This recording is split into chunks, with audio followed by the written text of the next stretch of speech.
And it was Billy May. It was, and also there was who was on Capital? K-Star. Nellie Lutcher. He used to love Nellie Lutcher. Shirley was on there. Frank Sinatra. Yes. Dean Martin. And Tennessee Johnny Otis. Yeah. And Tennessee Ernie. Yeah. And Les Paul and Mary Ford.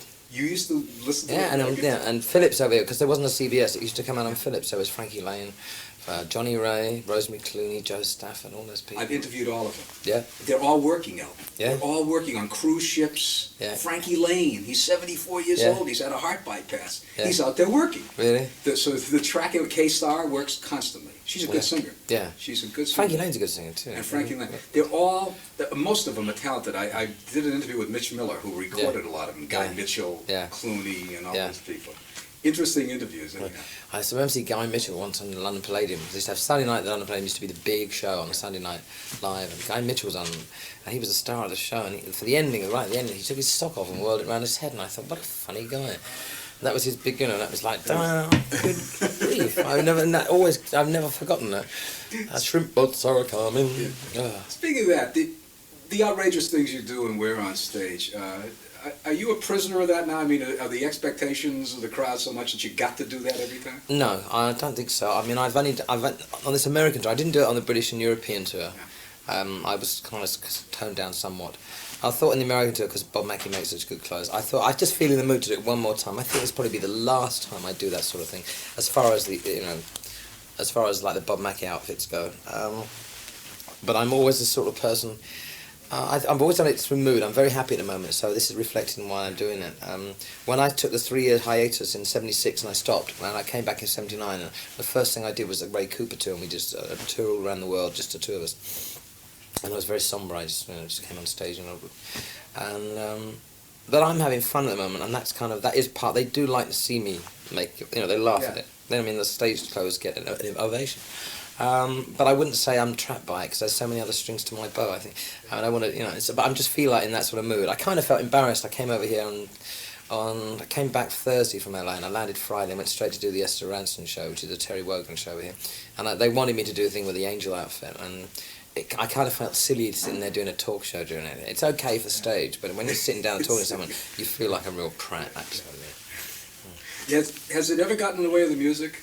I never thought it ever did get in the way of the music. I mean, like a lot of people, I think, when we first made it in the States, I think we were the darling of FM radio. We were, I couldn't put a foot wrong. And then suddenly, with all the outfits, I was living my teenage years through my success years, my 20s.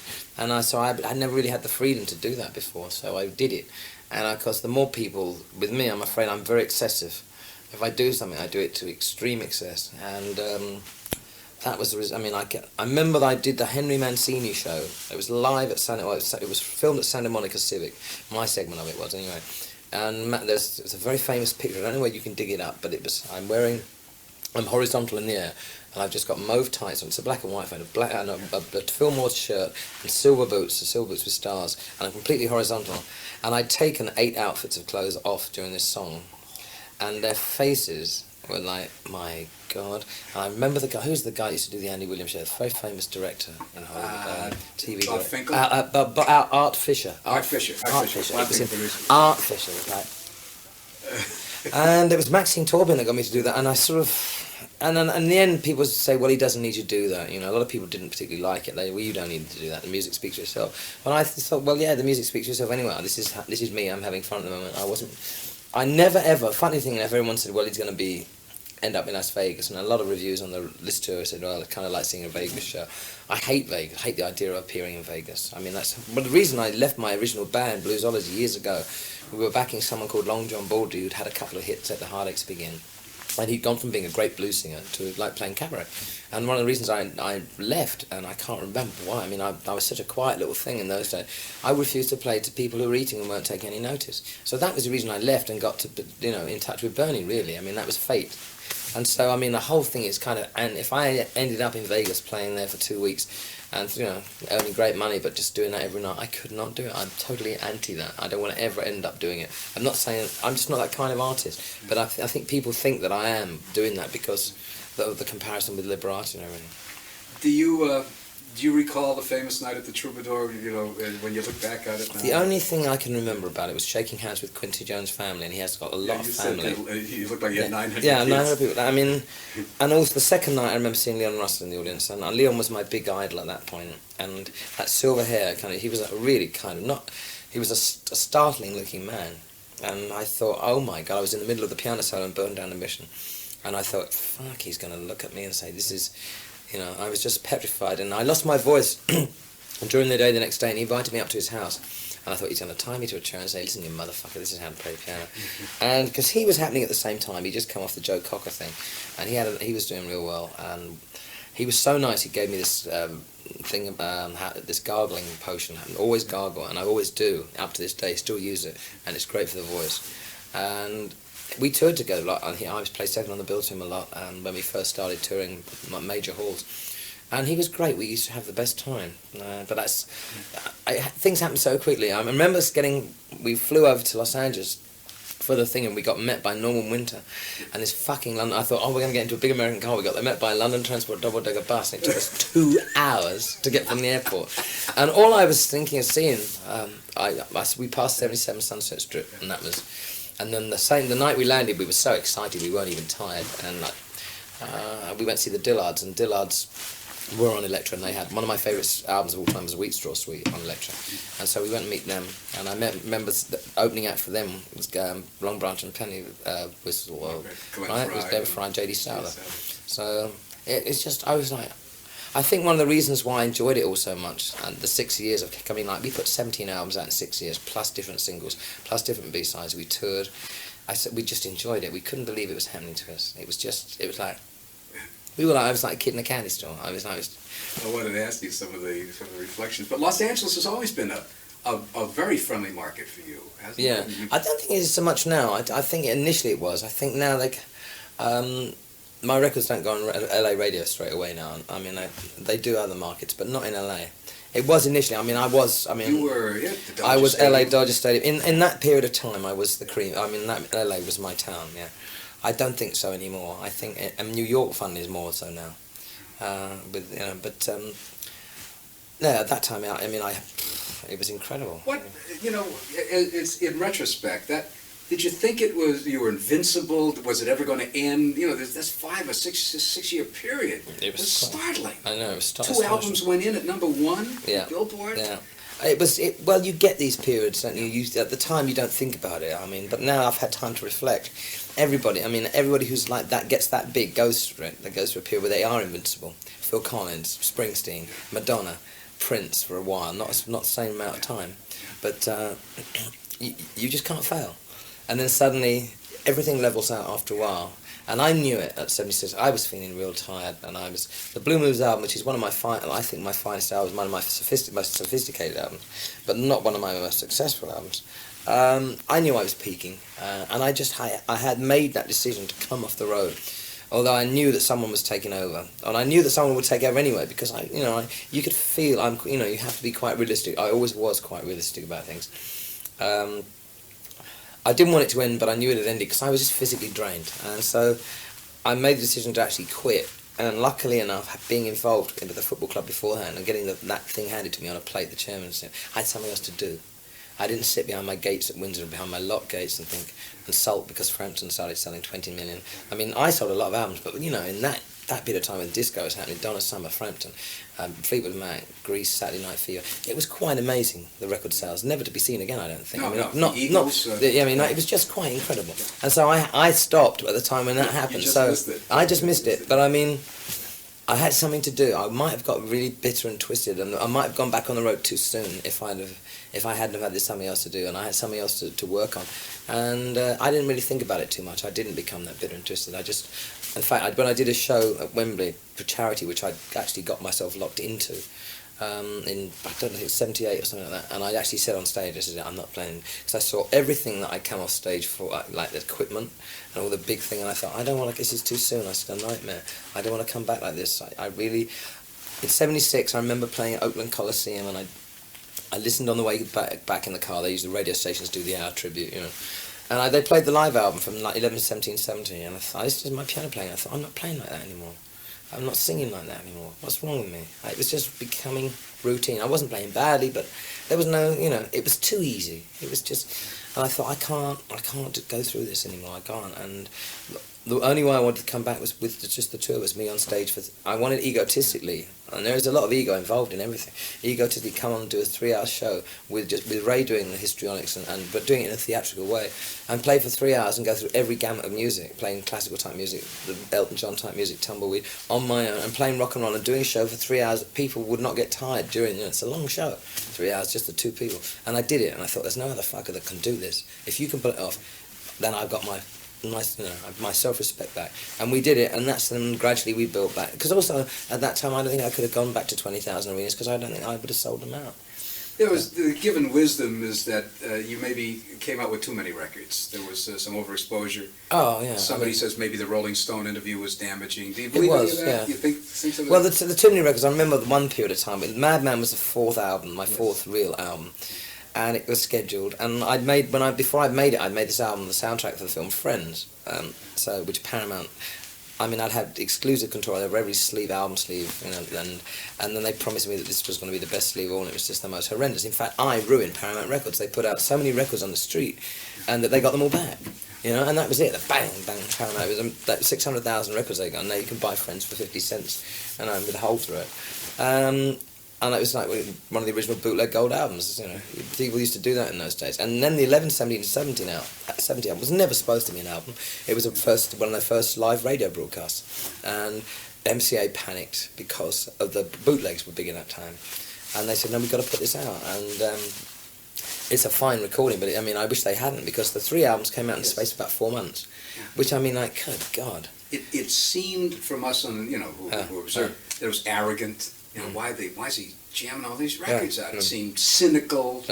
That was in the trade. It seemed that way, and I assume some of the public must have felt that too. It was just basic thing was I had I was contracted to do 2 albums here, and I did 2 albums here, and it was a routine that I record quickly. And by the time I had one album in the charts, I was just finishing off the other one. So it was it was a piece of cake. It was just, and we were doing separate singles too. It was, how did we do it? Looking back on it, it was astonishing. I don't know the amount of work, but it wasn't, because we actually wrote and recorded quickly. Albums, we had a budget, we kept to it. We had a budget even up to Yellow Brick Road. We still thought of budgets, and we were very disciplined. I don't think there was any other act on the road that was so disciplined and thought of budgets, and there was no drugs going around at that time at all. And it was just, we worked, and it was a routine, and we just loved it. And I agree with you, there were too many records. Yeah. And you think the Rolling Stone? Yes, I think it helped me a lot in America. Didn't do me any good in America at all. I don't think it did. It came at a time when people were fed up with me. Too much stuff, And Lennon once said to me, he said, when Jim Croce died, and he said, Jim Croce, you sell more records when you die than you live. It's very sick, this world. But, he proved that, didn't he?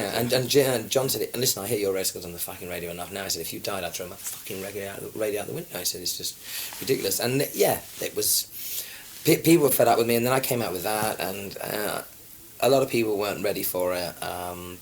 Didn't hurt me over here or in Europe or anywhere else at all, but in America I suddenly, it did hurt me a lot, and I had to struggle to get that back, and I'm still struggling to get some of the radio stations back on my side. But then, I said it that I said it, so I haven't become bitter about it. I didn't think it was any big deal, but it is a bigger deal over there than I thought it was, because of the the different religious things that are happening in America now. The sort of evangelists, which is I find it quite frightening. Well, I've taken our job now as the head of the Record Academy. I'm going to be taking over the Grammy show, but I'm going to be the spokesman debating those Jimmy Swaggarts. They're unbelievable. And Falwells. And the Robertsons, Pat Robertson. God help us. I'm going on the Ted Koppel show after the first of the year to debate 2 of those guys. Well, good luck, because but it's fanaticism, isn't it? Oh, of course it is. Yeah, absolutely, and it's fanaticism that is getting response. Cloaking it in the most simplistic terms, so there's nothing, there's no complex, there's no grace, this is it. Follow me, we're the only way, we'll show you, and they're all bad out there, and we got to get rid of them. So I'm going to take them on. But Falwell's majority have books taken out of libraries. They've had, Well, Norman Lear has an organization called People for the American Way, which goes and fights these guys. And he's got all these quotes that I'm going to throw at these guys, all these things they've said. Huckleberry Finn, Tom Sawyer, Catcher in the Rye. Oh, yeah. I think they had something to do with soap taken off television. There's a lunatic fringe everywhere. I know, but it's like, over here, I mean, those programs, they would be comedy programs over here, they'd be Monty Python. But we have lunatic fringes over here too, with the Labour Party, the militant Labour bullies. But they're bullies, and exactly what it is. It's bullying people.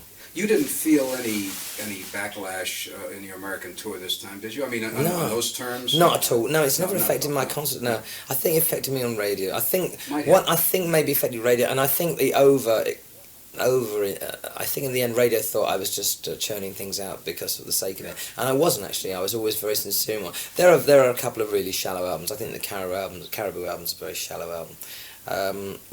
But we made 3 very brave movies. I mean, at the height of our career, we made Captain Fantastic, which came in the first album to come in #1. I fired the band, fired Nigel and Dee. God knows why, I just had a gut feeling. We made Rock of the Westies, which is a completely different album, and then we followed that with Blue Moves, which is I think we were very brave. I was very brave. I was full of integrity for the record business. I wanted to put out B-sides that weren't on albums. I put out the first 3 fucking track single out in America ever, which MCA tried to hush up because they said, listen, if everybody else finds out Neil Diamond and The Who, they want to put 3 tracks in. Saturday Night's Alright, I think, was the first 3 track single. We put out I think I did a lot to break the 3-minute record, the 2-minute 30 single. So I've always had goals like that. I wanted to give value for money and things, but I mean, I didn't have time to think about it at the time, and I was just enjoying myself. But looking back, Jesus Christ, if anyone said now you're going to make 17 albums in 6 years, or release them, I mean, it's fucking ludicrous, isn't it? Eagles made 6 albums in 17. Yeah. It is quite ludicrous. I used to point to you when I talked to Jackson Brown and to the Eagles. I said, look at this guy. He's writing these songs, and he's not finding them in the air. Why can't you guys write some more songs? Yeah. They say, hey, well, I mean, it's the way we write. In fact, now I think everyone's going to be really, because I mean, I'm writing quicker now than I ever did, and I think writing, and I mean, I had a lot to. I'm still trying to get my career back together in the States as far as record sales go. But I think a lot of that has to have been done. I mean, had to do with being on Geffen. I made a big mistake leaving MCA. I made a big mistake. The reason I left MCA was. He romanced me, and I left MCA because Song for Guy, which was a hit everywhere else, it was an instrumental, they said they wouldn't work, and that meant so much to me. They said it wouldn't be a hit because Music Box Dancer by Frank Mills was #1, and you can't have 2 instrumentals in the American Top 100. And now I thought, right, you fuckers, Gene Froelich it was actually. Oh. And I thought, right. Well, you left the crippled company. Yeah, I left at that time. It was crippled. Yeah. Yeah, that was not a record company. But I mean, in all fairness, they treated me real well in those 10 years. They really, I mean, I got everything I could possibly have wanted out of a record company. Oh, I know. We tried to nail you one time when you were up for a renegotiation, but you stayed. And David romanced me. Yeah. And David really did the number on you. And that's been 5 albums worth of hell for me. Quite honestly. Does it bother you that your records make gold? You have chart records, but they're not obviously it bothers you. Double platinum records, you mean? Yeah. It definitely does, because how can we have 2 singles off the last album, one #6 and one #20, and the album has just gone gold in the States? There has been, it's more to it than meets. So, I mean, the album goes double platinum in Canada, right, on Geffen, and it just crawls to gold thanks to the Record Club of America. Yeah. That's what it's down to. Because the album, Ice on Fire is my biggest album for years on Phonogram. I mean, I've worked real hard at sort of furthering my career in other parts of the world, Australia, Europe especially. I just had my first gold album in Brazil, Sweden, and Switzerland. The album's gone double platinum. I mean, you sell a lot of records in Europe now. I mean, to people in America, they read the trade papers, they isolate, they tend to think that you sell a hell of a lot of records if you work the European market. You can sell 600,000 albums each time in Germany, and in France you can sell a lot of albums, and that market's so loyal. You've got it. And America, I honestly think, I've had hits, but the albums, I just know there's something that's... Don't you think that the success of this tour is going to help? I hope so. I mean, I'm leaving Geffen and going back to MCA. Out of the frying pan into the fryer, people keep saying it to me. But I think MCA will do a good job, and I get on well with her. But I want to go back and work this album. But I mean, with Geffen, I believe it when I see it with David. There's something weird about him. You know, I just don't know. I won't use any of that. No, but I mean, he didn't speak to me for a year, and I was doing Blue Eyes. I was putting strings on Blue Eyes. It was the 18th of December. He said, "Please come over to the premiere of Dream Girls." Dream Girls. And I said, "I can't." And he said, and he wouldn't speak to me a year because I didn't go. It's what you call a real stupid Queen's mentality. That's what it is. Yeah. And it's just ludicrous. And I've been fighting. Johnny Barbas is the only person that's kept me sane in that company. Ed Rosenight's a lovely guy. Ed is smart, sweet, but he's got no. been beaten down. Yeah, he's been beaten down. And Johnny has been wonderful. I've had Johnny. Now. Yeah, they fired him when rapper. Oh, my damns. Anyway, but yes, my albums. I'm still fighting to get that back, so it's still something to fight for. I just really want a platinum album again. Yeah. Do you look back and when it happens with the flavor of the month, Michael Jackson, you get envious? Or, yeah. But I mean, I know that. Yeah. Those people, Michael Jackson's a real talent. I mean, he makes great records and he makes one every 2 years. Yeah. I wish I could have sometimes. That's not in me to do a record in 2 years. I like recording. And Michael's very, so it's an event. When Michael puts out an album, it's an event. It's not so much an event for me because I put out more product. But Michael's talented, you know. I mean, you're talking about the Madonnas. It'd be interesting to see how well she can keep that up. But you know, I don't get Johnny. Good luck to them. I'm very thankful I've lasted 16 years, and the reaction to this tour and my career, I'm happy with than anything. It's just, and the States gives me something to work for. I want that platinum album again. I want that top 10 album. Yeah, and the last album didn't get in the top 50. Yeah. So yeah, of course I want it. Was it difficult getting back together with Bernie Taupin? I mean, the chemistry, did it... It was never a falling out. What happened, when I came off in 76 off the road, he moved to Los Angeles. There was the whole thing about the tax exile bit. I stayed in England. He went, which was the opposite way around to what everyone thought would happen. And I didn't really mind. I went into the studio in 79 to do a record, 78 to do a record called Ego, which was a single that he'd written, and I was really pleased with it. In fact, we did the first ever film video, which cost us about £40,000 or £50,000, and we had a premiere for it. I can shudder to think about this in Westwood, right? We had a premiere for it, and everybody came, and after 3 minutes, that was it. John Reed's going, "Show it again!" And I sort of have goosebumps about that.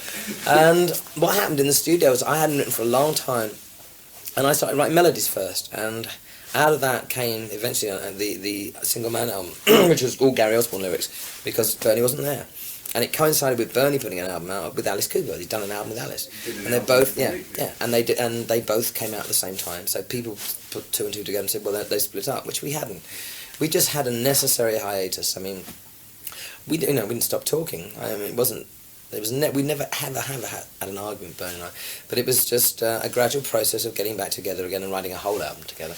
And it's we're 20 years strong next year, and I can't ever see us stopping writing. But it's been good for him writing with other people.